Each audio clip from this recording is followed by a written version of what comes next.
Glamorgan pulled off a fantastic 8-wicket victory to end their LV County Championship season on a high note after Jim Allenby and Rory Smith produced some magic with the ball to see their side home on the last day of their match with Gloucestershire at the Swalex Stadium in Cardiff. The penultimate day had been washed out, which meant that the last one began with Glamorgan still batting in their first innings, resuming on 271 for 9, 4 runs behind their visitors.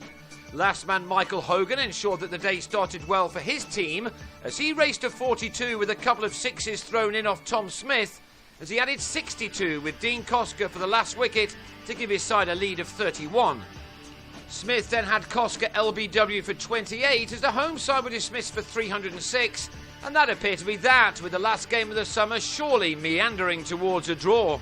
And no one would have suggested otherwise, as Chris Dent and Gareth Roderick knocked off that deficit for the first wicket, both batsmen seemingly happy to simply bat out this season to improve stats and so on.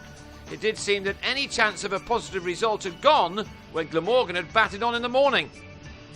But with Gloucestershire leading by 4 runs, they lost Dent, who nicked Michael Hogan behind, to give the tall Aussie his 66th championship wicket in what has been an excellent first season in the county game for the man from New South Wales. Roderick was then joined by Alex Gidman, who would have been looking to end his own very good season with a score of substance. These two had few problems in adding 38 more runs for the second wicket to take their side 42 runs ahead with lunch only 20 minutes away. But the game turned in that time as the visitors lost 4 wickets before that lunch was served. On 26, Roderick drove Allenby to Graham Wagg in the covers. Before 2 balls later, and on the same score, Gidman was LBW to Smith after a full bunger hit him on the toes. Ian Cobain couldn't survive the same Smith over. He edged behind on 2. And in the next over, Will Gidman was LBW to Allenby. From nowhere, Gloucestershire had lost 4 wickets for 5 runs in the space of 13 deliveries. So they were now effectively on 47 for 5, and Glamorgan was suddenly in with a shout of a memorable win.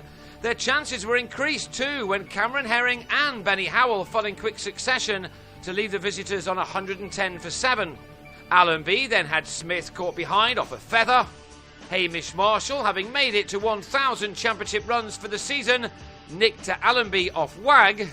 And Graham McCarter drilled a ball back to Allenby, who held on to finish with figures of 4 for 16 as Gloucestershire slumped to 132 all out. That left Glamorgan with a target of only 102 to end that campaign with a win, but Will Gidman removed Gareth Rees to the second ball of the reply, Cobain with the catch, and Gidman struck again in his 6th over to get shot of Ben Wright, who nicked off on 17 at 36 for 2.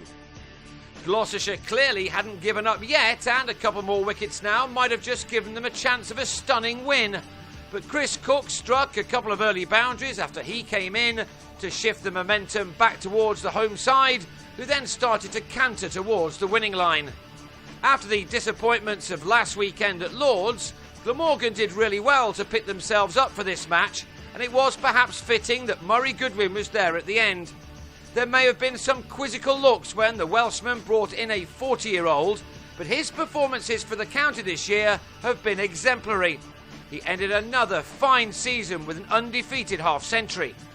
It was left to Cook to hit the winning runs as his side claimed their victory with more than 11 overs to spare, the margin of success being by 8 wickets.